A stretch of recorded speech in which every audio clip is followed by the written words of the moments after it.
Ladies and gentlemen, you welcome to this edition of the Primetime Newscast on Equinox Television, live from our headquarters in Cameroon's economic capital, Douala.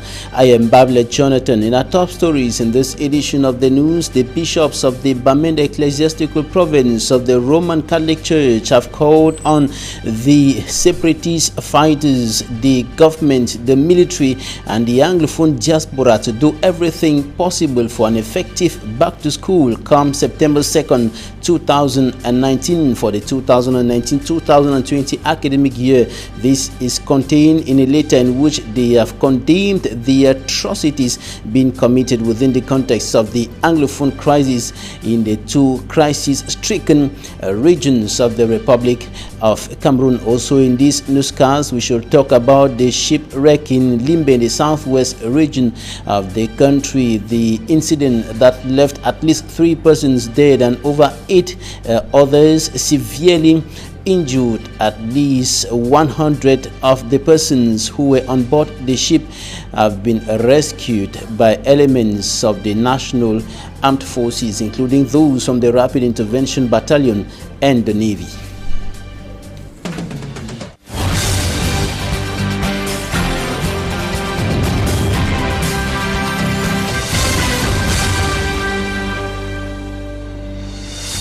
Thanks for joining us. Bishops of the Bamenda Ecclesiastical Province of the Roman Catholic Church are urging all parties involved in the Anglophone crisis, talking about the military, the government, the separatist fighters, and the Anglophone diaspora to do everything possible to ensure effective back to school September 2nd. And this is contained in a letter, an open letter written by the men of God, in which they have also condemned the continuous atrocities being committed in those two Anglophone regions of the country. For me, Armstrong Sander reports. The bishops of the Bamenda Provincial Episcopal Conference began their open letter by advancing reasons why they think schools should not remain closed in the northwest and southwest regions of Cameroon. The bishops argue that men of whatever race, condition or age, in virtue of their dignity as human persons, have an inalienable right to education which should be suitable to their particular destiny, outlining that they called for a reworking of the educational system in order to save the Anglo-Saxon subsystem of education. The bishops think children ought to be going to school and grow intellectually while the struggle goes on to rectify the system. They are afraid a solution to the Anglophone crisis seems far-fetched, and children who have been at home for more than 3 years cannot continue to be at home. To the bishops of Bamenda, Kumbu, Mamfi, Kumba and Boya, the Anglo-Saxon culture is being eroded, as most Anglophones now run to study in the French zones, and some of them charge huge sums of money they do not have, thereby compounding their difficulties. Citing the fight against apartheid in South Africa, the South Sudanese struggle, and Eritrea, the bishops went categorical that schools were never shut down in any of these cases, and that of Cameroon should not be an exception. They say Anglophones were deceived to wait for a new syllabus by 2017, which never came, and others asked to wait for a timely intervention from UNESCO. After establishing this point, the bishops appealed to Amber boys, parents and teachers, the government and the Anglophone diaspora to each enable an effective back to school come September 2019 in the trouble-hit regions. The bishops asked Amber boys, try as much as possible to approach this problem of schools more with reason than with emotions. We fully understand also that many of you are our brothers and sisters who have gone to school and now have no jobs because of the type of education you received or the economic situation of the country. At least you can read and write. We therefore strongly appeal to you not to disturb parents who want to send their children to school, teachers who are ready to teach, and the children themselves. We call on you not to carry out any acts of violence against those who are for school reopening. To parents and teachers, we appeal to all parents to endeavor to bring their children to school and also defend them and their educational institutions where necessary against anyone who tries to disturb their children's education. To the governments of Cameroon and the military. It is the right of every state to have a military and to employ this military for the protection of its citizens and the defense of its territorial integrity. We call on the military to respect human lives, especially the lives of children, so that we never again have a repeat of the situation in the far north region of Cameroon where soldiers were filmed killing children. They also believe the Anglophone diaspora has a strategic role to play and said, we also call on our brothers and sisters abroad not to be influencing and encouraging in any way the Amber fighters to disturb the attendance of schools. No matter the outcome of this crisis, we need an educated youth to face the problems of tomorrow and contribute to the development of their society. To the bishops of the Bamenda Provincial Episcopal Conference, the church received a mandate from Christ to go and teach all nations, and it is in their duty to never relent in carrying out the command of Christ by educating the young people. And several inhabitants of the two Anglophone regions of the Republic of Cameroon have fled their homes as a result of uncertainty following the lockdown announced by separatist fighters in the two Anglophone regions, the northwest and the southwest regions in Bamenda, as well as Kumba in the northwest and southwest regions of the country respectively, and other major towns of the two regions. Inhabitants have been leaving their areas of residence as a result of uncertainty and the danger looming over back to school. The separatists want to frustrate all efforts for an effective school resumption come September 2nd, 2019. This comes following the life jail sentence slammed on Sisiku, Ayuk Tabe, and 9 other Anglophone leaders jailed at the Kondengi maximum security prison in Yaoundé, and the population of both the northwest and the southwest regions have massively left their homes with their children and properties to French-speaking regions like Douala, Yaoundé, Bafoussam, and other parts of the Francophone Cameroon. A good number of persons in the Bamenda and of course other towns in the two Anglophone regions of the country have been scrambling at bus stations and other motor parks to move out of the two Anglophone regions of the country. And back to school is still a far-fetched thing in the northwest regional capital, Bamenda. There is practically nothing that shows that schools will be reopening by September 2nd, 2019 for the next academic year. And a reporter in Bamenda, Stella Mbu, went around to take the temperature of back to school few days to September 2nd, and this is our report. Less than 10 days to the start of another school year in Cameroon, the effervescence in Bamenda is yet to be felt. In normal times, preparations will speed up during this month of August, but on the streets and in shops within Bamenda city, vendors can hardly display books, school uniforms and other items for fear of being victimized. A bookshop owner at the Commercial Avenue tells this reporter off camera. Parents are yet to be seen shopping for back to school. Well, I really love for them to go to school, but I cannot risk their lives. The rate of insecurity is alarming and it's rising. Michael Fon is a 5-year-old boy in Bamenda. His mother is seamstress.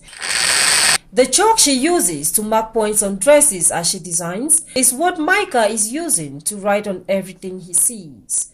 I can write plus, I can write minus. Come September 2019, Micah is supposed to be enrolled into class 1. Like other kids in Bamenda, he is excited about going to school. The fear of what may happen scares his parents. 3 years gone by and this is the 4th year. And I'm not seeing any sign. It worries me. With the level at which we are having gunshots around our area, I am confused. I don't know what to say. But I am thinking too. But I'm still waiting to see if it will be a reality before I will do it. In the crisis-hit Northwest region, parents are worried about tomorrow's generation. I am not able. I really want my children to go to school because I don't want to have a generation of illiterates. At least I can manage to read and write. But what about my children? Many are taking their children to other towns and cities. Within Bamenda, schoolgoers are relocating to areas they consider safer. In some government schools visited, few parents are seen securing admissions for their kids. Elsewhere around town, private educational establishments are yet to open their doors. I plead for ceasefire so that we can be able to vacate on our normal day-to-day activities in order to bring up our children. The inhabitants are therefore calling on the parties involved to create a more conducive environment for an effective teaching and learning process. Then and only then will school resumption in the Northwest be effective as it has been before November 2016. And the Social Democratic Front SDF Deputy Mayor of the Douala 5 municipality, Carlos Gualem, has urged the military and separatist fighters to lay down their weapons so that the environment can be conducive for pupils and students to return to school September 2nd in the northwest and southwest regions of the country. He was speaking over the weekend at a ceremony organized by the Social Democratic Front to offer some aid to over 300 internally displaced persons living within the Douala 5 municipality. Immaculate Fogwe reports. With the escalation of violence in the northwest and southwest regions due to the ongoing Anglophone crisis, the level of insecurity in these regions has drastically increased, leading to the displacement of a great number of persons to the littoral, west, center, and other parts of Cameroon. It is for this reason why the Social Democratic Front Party, SDF, under the coordination of the Deputy Mayor of the Douala 5 Council, distributed material aid which consist of rice, soap, clothing, and didactic materials to internally displaced within the municipality. During the distribution ceremony, the Deputy Mayor called for effective kickstart of schools in Cameroon, not leaving out the northwest and southwest regions. We are calling on the government, Amber Boys, and the military to lay down their arms so peace can reign. We are equally calling for an effective school resumption in Cameroon, including the northwest and southwest regions. Speaking on behalf of IDPs, one of the beneficiaries expressed gratitude to the party. Thank the SDF party for the great gesture that they have done for us, especially for some of us that are from the northwest and the southwest due to this crisis. And I pray that the good Lord will continue to bless you abundantly to your good work that you have been doing in the mighty name of Jesus. Thank you very much. With over 100 families benefiting from material aid, their lone wish is for the armed conflict to come to an end so they can return to their respective regions and go along with their different activities. A shipwreck has killed at least 3 persons and has also left over 8 others severely injured in the southwest town of Limbe. And of course, reporter Davidson Maimo files in the details from Limbe. At least 3 corpses have been retrieved from the sea following the shipwreck in Limbe, southwest region of Cameroon, which left close to 10 persons seriously injured. Survivors are still in shock and consternation. In less than 30 seconds, we found the ship had already capsized. That's how we were running hectare in the ship, looking for life jackets, looking for our exits on how to get out of the ship. There were 7 of us coming from the Nigerian Law School, but we are just 6 of us here. We are not seeing one of our colleagues, Mr. Ayamba. It's so painful for me this morning. We started like a ship. Before I could know it, the ship capsized. At least we break the glass. The survivor we are seeing, we never gave up. Cameroon Navy and Rapid Intervention Battalion officials say they received distress calls from the ship at 3:20 p.m. on Sunday. With instruction from the commander of the 2nd Military Region, 2 Rapid Intervention Battalion units, codename Force B Code, immediately dispatched 6 high-speed boats to the incident site. 3 other military boats were later dispatched from the unit securing the oil field at Rio de Real. The B were later enforced by 2 high-capacity and well-equipped Navy ships. The coordination of these 2 units from the Cameroon Armed Forces rescued 107 persons who were brought offshore with injured victims at the Limbe Shipyard and Industrial Engineering Base, alongside 3 dead victims. We got help from the Cameroon Navy that came to our rescue. We're just so blessed. We thank God. Cameroonian Navy, immediately we were on board, they started treating everybody. And they gave me drugs. And this is part of my drugs. I'm saying this to thank them. I think early this morning we've been giving food. 1 bread, 1 sardine for each person. 8 of the 107 rescued were severely injured. They were immediately rushed to the Limbe Regional Hospital with 7 others suffering from fright, fatigue and stress. Medics have said all the survivors are responding to treatment. So all the 15 victims, they have been stabilized and they are all in the ward in good condition. So those that sustain some chest and groundwater. So we are also trying to do chest x-ray, we do abdominal ultrasound and some others who sustain severe abdominal pain to check if there's any major organ damage or not. But for now, they are all in good condition. We have a child of 5 months old up to 55 years of age. So those are the age ranges. Contrary to report blaming the incident on overloading, officials from the Merchant Navy say the ship, which had 117 people on board, hit a sand dune. However, investigations are on course. After this rescue mission has been carried out, there will be a preliminary investigation that will be carried out by my office to ascertain exactly the probable cause of this incident. What we know as of now is that probably the vessel hit a sand dune, but with the investigation that is going to be carried out, we will have more details as to what actually happened. Both the Navy and the Rapid Intervention Battalion have deployed divers to the incident site as search for dead bodies continues.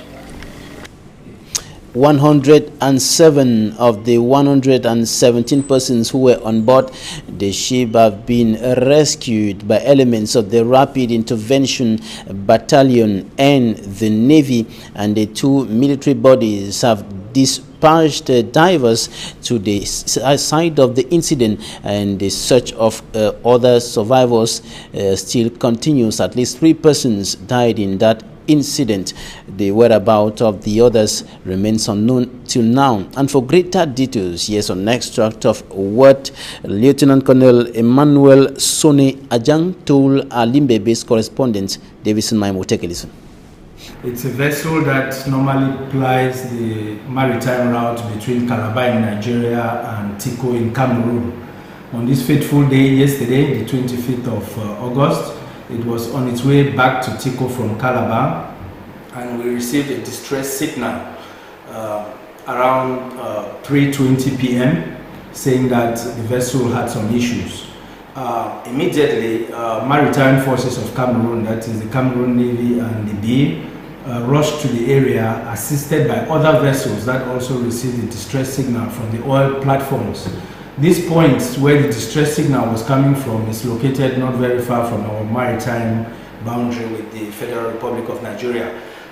We have oil platforms there, and there are security vessels in the area, so the reaction was very prompt, I must say.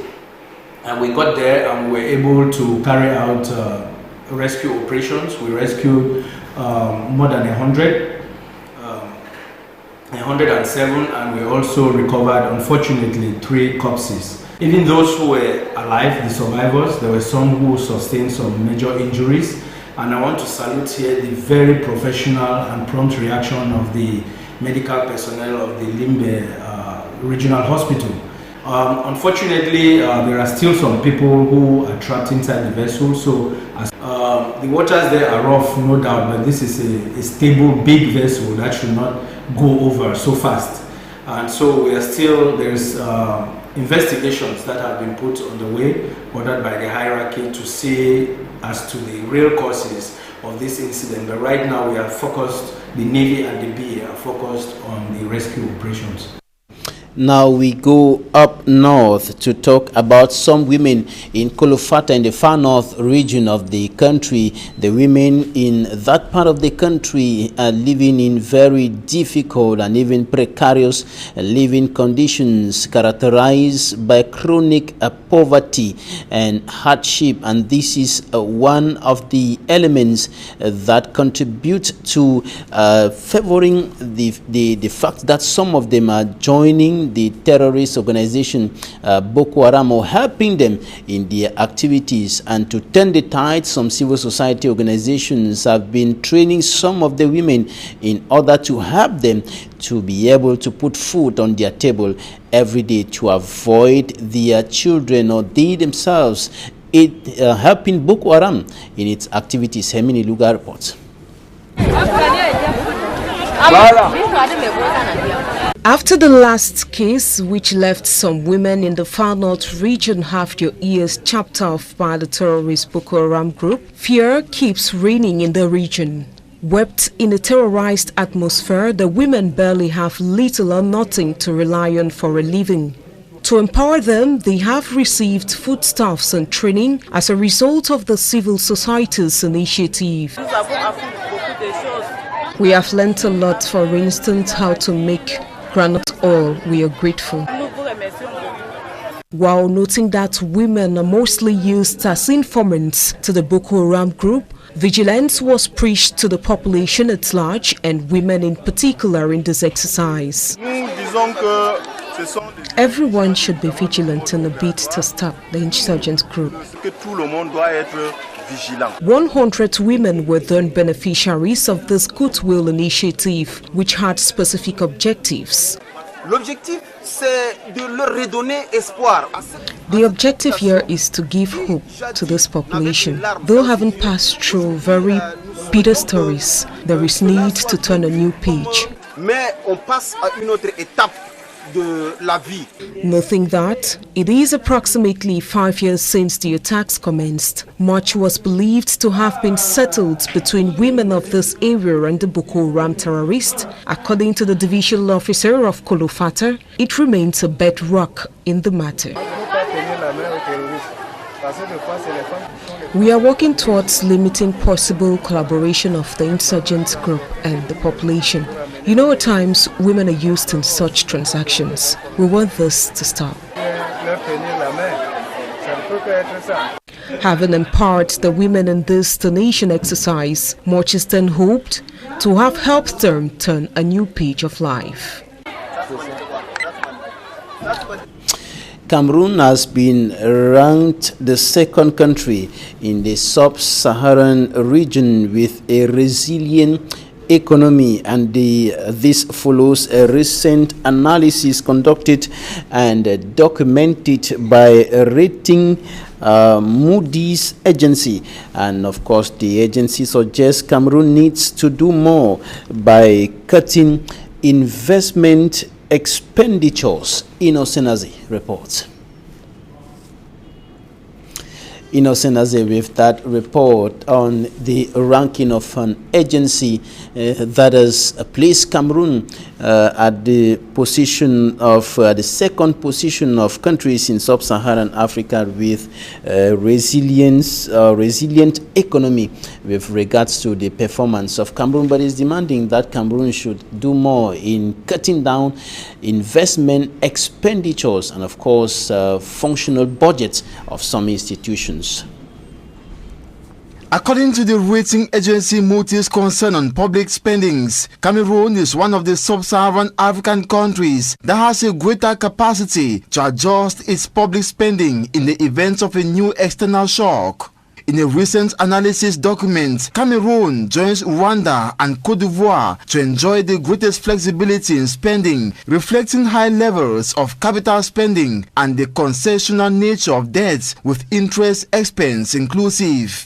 According to Moodys agency, these three countries in general and Cameroon in particular may face new shocks in an international economic context that suffers from a number of challenges. A proposition is advanced as solution to this situation, which is to cut some public spendings or investment expenditure. The reduction in investment is known to provoke fewer protests since it does not affect people's daily lives but penalizes long-term development by delaying the country's basic infrastructure. Davis Rogovich, Moodys vice president and co-author of the findings, says spending cuts are often less complex to implement quickly than measures to increase budget revenues. This flexibility is, however, not flexible for all countries, Moodys agency notes. Cameroon and the two others seem to be able to do better as they, according to the Moodys, do not have too many binding commitments in the structure of their public spending. To Moodys agency still, this is not the case for countries like Namibia, Nigeria and Ghana, which do not have the same opportunities, and any further shock would be difficult for them to absorb. Coming up, an advertorial on one of the outstanding secondary schools here in the economic capital, Douala, École Primaire Lac-Mac. Welcome to La Reference Lac-Mago Bilingual School Complex, an outstanding school which inculcates into learners good values and know-how.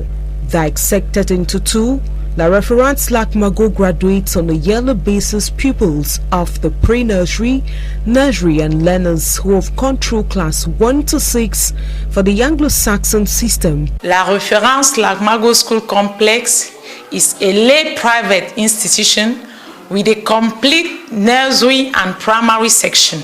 The nursery section, which is bilingual, goes from pre-nursery till nursery 2 and from petite section to grande section. At the level of the primary, we have the Anglo-Saxon system of education from class 1 to class 6 and the French subsystem of education from CIL to CM2.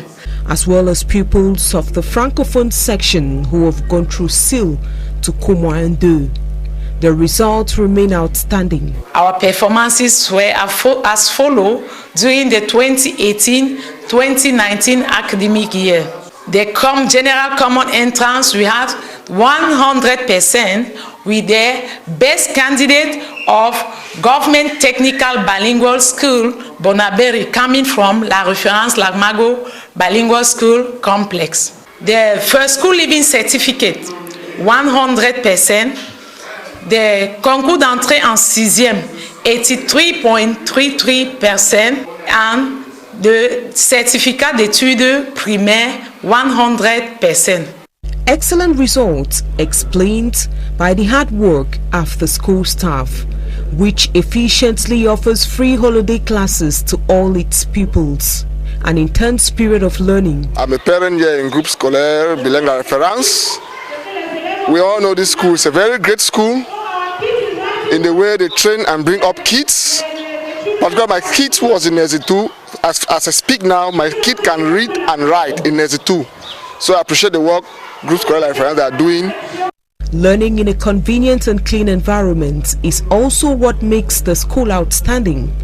A water system is put in place with a modern toilet at the disposal of pupils. In La Reference Lac-Mago School Complex, the compound is very clean and all the measures are taken to ensure the security of children and staff. The foundation has prepared a playing ground well equipped with a diversity of toys for kids and pupils to relax during break time. A computer lab well equipped with a qualified teacher for practical lessons.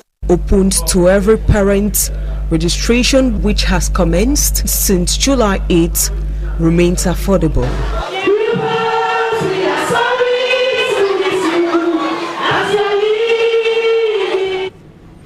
That's it for today. Thanks for staying with us.